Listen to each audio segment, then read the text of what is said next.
Well, Eric, thank you for sitting down. If you wouldn't mind, give me your name, your title, and your role. My name is Eric Fuller. My title is Pepsi Marketing Director.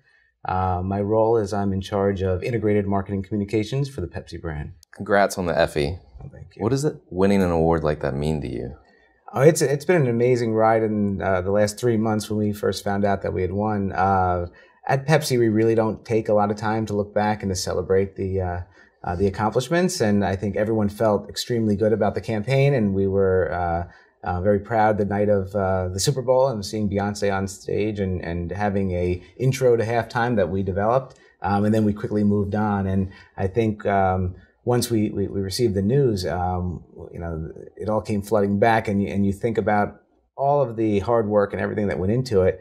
At all levels of the organization and all disciplines. I mean, we actually had to secure rights for the 1,000 individual photos that were part of that intro, and that required signed affidavits that were notarized. And there are individuals within the team that actually had to go out and figure out ways in a time-crunched environment to get 1,000 people to sign affidavits. So I think what this meant for them is acknowledgement of their efforts. I think from the CMO, Simon Loudon, down to the lowest levels of employees, and everyone felt a sense of pride and accomplishment, and we felt it was, great acknowledgement of a huge effort.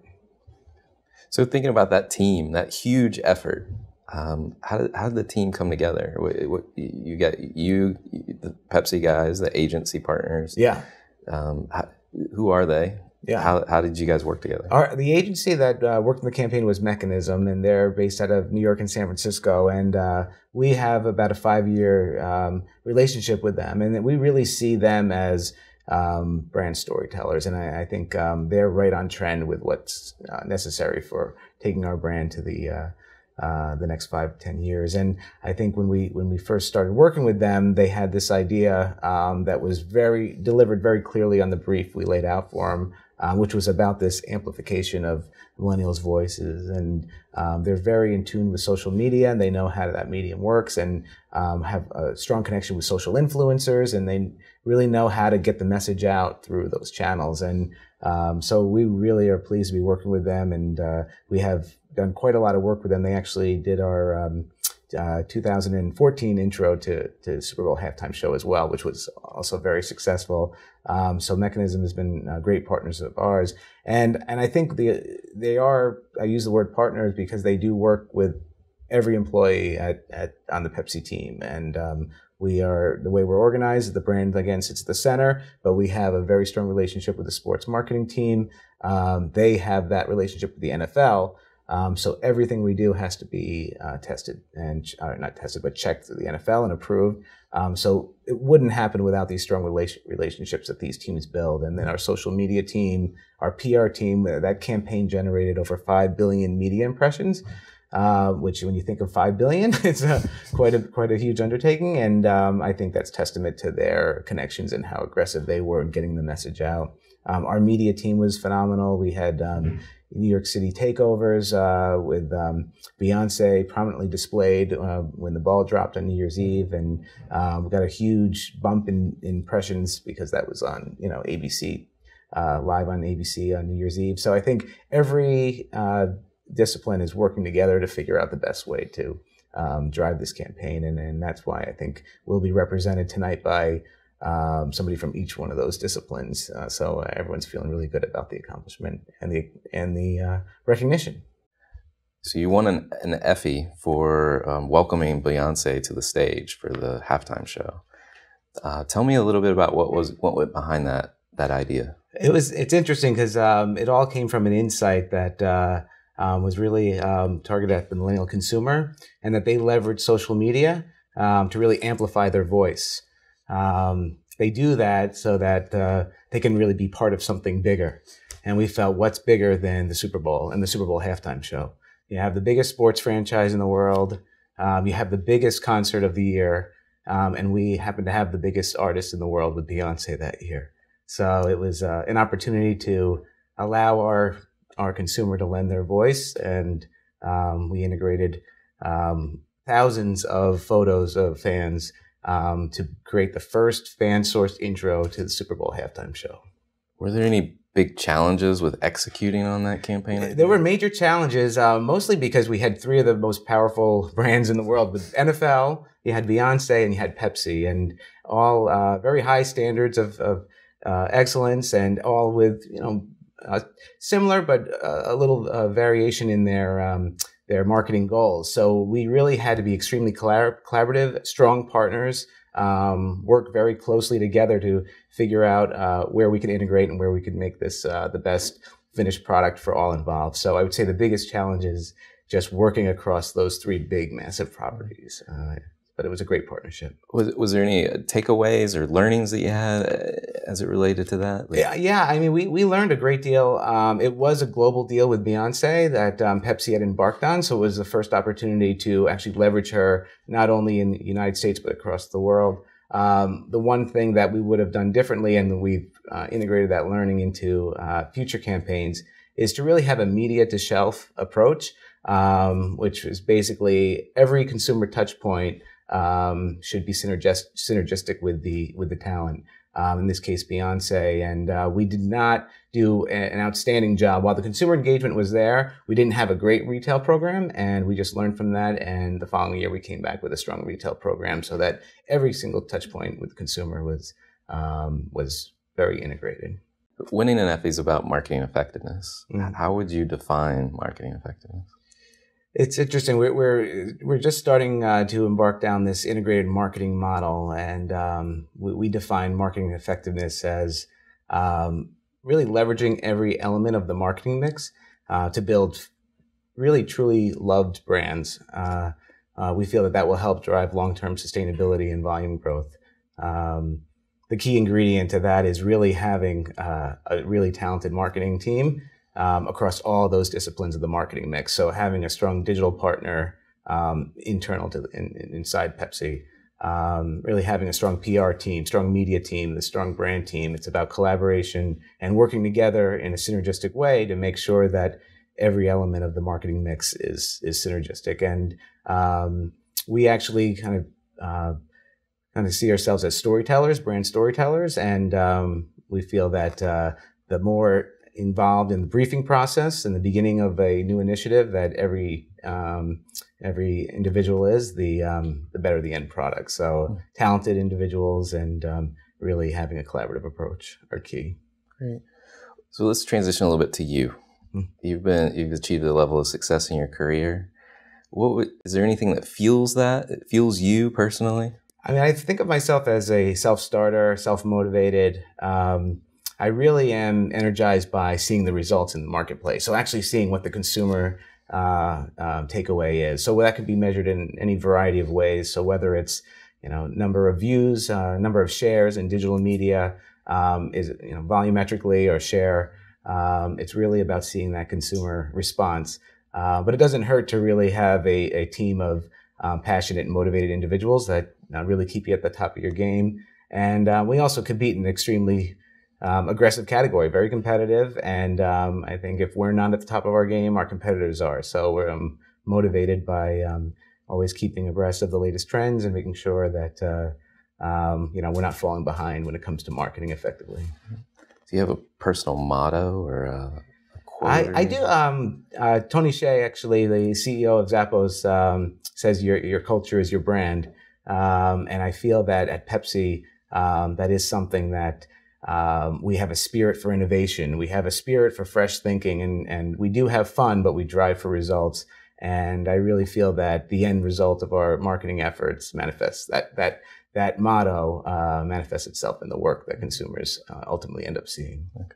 You're shepherding big brands. Do you have any tips for others that might fall into your shoes one day? I actually heard a quote once from he's actually the CMO of Capital One, and it was at a seminar I attended, and it was he basically had an analogy for marketers, and he said there's a lot of marketers out there that are top of their game. They're enthusiastic, they're hardworking, they're motivated, but then he went so far as to say that they're actually sort of like retrievers. And what he said, there's a lot of retrievers out there, and there's not enough people throwing the stick. So I don't know if other people would appreciate that analogy, but it's always in the back of my mind that he said we need more visionaries, we need more people setting the strategy and throwing that stick, and then inspiring others to follow. So I like to think that at Pepsi we're given the opportunity and the tools needed to actually identify where to go, identify the trends, identify where that stick should be thrown, and then the team to actually chase after it. So I think that keeps me pretty much motivated thinking about that analogy. I love that analogy, throwing the stick. Throw the stick. So stepping back from Pepsi, Pepsi is such an iconic, it's a great brand. But so let's put Pepsi to the side. What other brands are you following or motivated by yourself? Yeah. Well, on the Pepsi brand team, we actually have weekly meetings where we sit down. There's about 20 of us on the team, and we use that hour to really look at what's happening in the marketplace. And a lot of it's digitally focused, socially focused, so understanding what different age groups within our team find compelling, find appealing. And there's always the few that rise to the top: Chipotle, Geico, Budweiser, Taco Bell. I mean, they're really brand storytellers, and but the one that kind of sticks out is it's not a consumer packaged goods brand at all, but it's late night TV, and we look at what Jimmy Fallon and Jimmy Kimmel and Saturday Night Live and what they're doing to really transform the way people engage with that media and that asset, and it's and I think because our focus is production and producing content and storytelling, I think that's a model that we pay close attention to. Nice, nice. What do you see as the most important marketing trend today? I would say, and I think I've said it a couple of times as far as storytelling, but there is this emergence in a trend we're seeing in storytelling, brand storytelling. Really, consumers are interacting with multiple screens. They have obviously TV and digital, but it's not only just viral videos, either standalones or series of videos, but it's also social media from, anything from Vines to Twitter to Facebook. And the brands that are effective and succeeding are the brands that are actually leveraging all those different tools to tell their story. So I think brand storytelling is something we're seeing a lot of. I think Super Bowl, the Beyonce example was our first attempt in that space of really having a fully integrated campaign that touched every consumer touch point. And I'm seeing more and more of that in the marketplace in this brand storytelling. What do you think are the critical elements to telling that story? I think it's really first having a truly defined articulation of what your brand proposition is. And then really driving that home in a synergistic way, during that specific period of time. So, to tell a story, it doesn't necessarily have to be a long narrative. It doesn't have to span over months or years. But I think if it's a campaign that's fully integrated, the key tool is to ensure that every touch point is consistent with that messaging. So clarity to the consumer is key. Right. So you talked a lot of trends.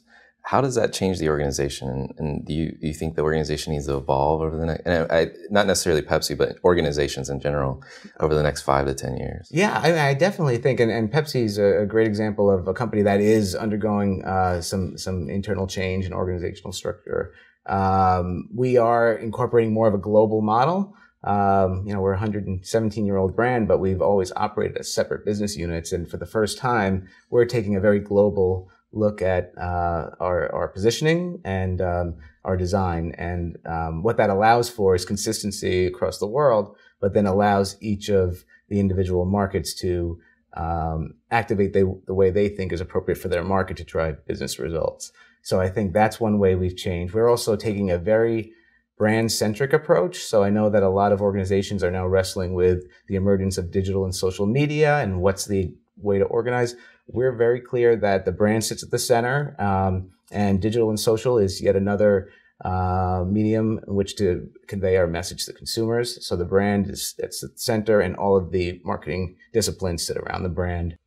are there new trends in research or things that you would like to see in consumer research that you don't have today or that you think is coming? Yeah, it's a good question because I think we're becoming much more disciplined than we've ever had before as far as research. We're engaging the consumer earlier in the process than we ever have before. A lot of this is because we're getting ahead of our planning and we're not being as reactive as we were in years past. The one area that, so that's all very well defined as far as engaging the consumer. The area that we're still trying to figure out is how to measure the digital space in social media. And right now we're leaning on a lot of secondary research sources, which are tremendous. And one in particular is Unruly. We take a look at their shareable viral video report that comes out, and we always track ourselves on their top 25. But I think it's understanding what the measure of success is in that space and who's doing it well and how can we model ourselves after that. So I think that digital media and social media is the area that we have to focus a lot more attention on and from a research standpoint. So we've talked about the Beyonce campaign. Tell me a little bit about Pepsi Max. Yes, we've had an amazing level of success with that campaign. It's all grounded in this idea of zero calorie cola in disguise, and we've started off with the Uncle Drew with Kyrie Irving campaign, which had him disguised as an elderly spectator on a basketball court, and turns out he's slam dunking in the next couple of seconds, and took off amazing, over 40 million views, and we knew we were onto something. And then with these partnerships that we established with our athletes and celebrities, we leveraged our partnership with Jeff Gordon to do very similar, zero calorie in disguise, which a couple of years ago, and that also went quickly up to over 40 million views. And but there was a lot of skepticism about whether or not the video was in fact real, whether Jeff Gordon was actually driving the car, and Jeff was very upset about that because there actually was times that he was not driving, but he wanted to. So he had asked the brand team, is there a way that I can prove, that that's me behind the wheel? And we set up this pretty elaborate activation, which one of the most skeptical individuals who had written and blogged and spoke pretty openly about it being a fake. We worked with his company and his manager and his best friend to stage this whole event where we arranged for a car service to pick him up and bring him to a meeting that he had to go to, and it was Jeff Gordon behind the wheel in disguise. And I mean, the video has taken off. If you've seen the amount of views on it, and we couldn't have been happier. Very nervous leading up to the shoot and after the fact, but couldn't be happier. And while we're extremely happy with the success of the video, and we think we're really onto something with that campaign, I think getting back to what we were talking about the media to shelf approach, we really want to make sure that when we have an activation like that, when we have strong content, that we are carrying it all the way to the retail environment. And I think that that's a model that we can improve upon throughout the company and throughout the brand. So good. So some have hypothesized that this digital transformation is all encompassing, and that at some point in the future we'll just be all digital marketers. How do you feel about that? It's a scary thought, I think. I think the Pepsi model, the one I talked about before, about the 5 to 10 year approach that we're taking to integrated marketing communications, it really is a brand-centric approach. So again, the brand is going to sit at the center, and we feel that that's the way for long-term growth. That doesn't mean that we don't have all of the disciplines supporting that brand. So digital, extremely important. More and more of our marketing mix is being devoted to social media and digital, but there's always going to be a need for a human touch point. I mean, our innovation is a key component of our marketing plan, and we have to make sure we're getting that product in consumers' hands, that we're sampling, that we're doing experiential marketing. So digital, I'm sure, will continue to grow, and as we figure out the best way to use that medium, we'll invest appropriately, but I don't think we'll ever fully go to a digital model. Okay. So thinking about marketing mix, you talk about shifting to digital. How do you think about ROI today? And there's so much pressure on short-term sales. Yeah. how do you tackle short term without forgetting that you're building a brand? Yeah, no, it is a challenge, and we do measure our short term success, and all of the metrics that I mentioned before on our insights side is really working with the consumer earlier, understanding what they like and what they don't like, and then really putting our marketing dollars behind that content. So digitally, we feel consumer engagement is key. We can actually have a two-way dialogue with the consumer. We can engage them in the proposition and with the content. And we saw that with Max, Pepsi Max, where consumers were really heavily involved and had an opinion and provided a narrative and amplified their voice on social media. So we feel that, as far as marketing mix, that's the right way to integrate into the campaign and to communicate with that consumer. But there's still a need for TV, and that's still the most efficient way to reach the masses. And we've been investing more and more of our dollars into what we see as DVR-proof media. So if you think of the Super Bowl and the Beyonce campaign, I mean, we invest in the NFL and the Super Bowl halftime show because over 110 million people watch that show. It's one of the few shows they watch live. So we invest more and more of our marketing dollars into those types of programming. Grammys is another example. Right. But we are measuring short-term ROI. I mean, we've carefully analyzed the results of our past few Super Bowl activations, and we make decisions based on whether or not we achieve that success. But volume is a key component of that ROI, and we do want to see that immediate lift. Right. Also drive that long-term brand equity. So it is a delicate balance, and I think we're definitely getting better at it, measuring it at Pepsi. Good. If you had to do it all over again, wipe the slate clean, and come back as somebody else, a different career maybe, right, what would it be?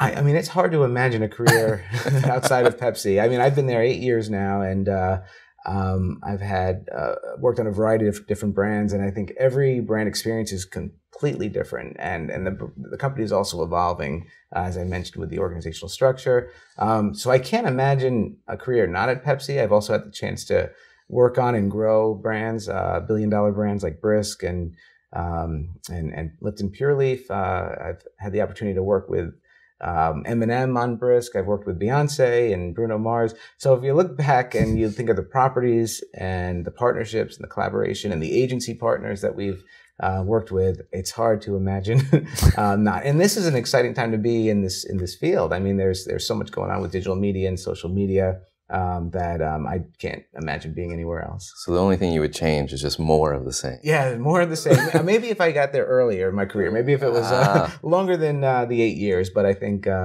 it's I'll take what I can get with that. But it's definitely a rewarding experience. Well, thank you very much for sitting down with us. Thank you. No, I appreciate it.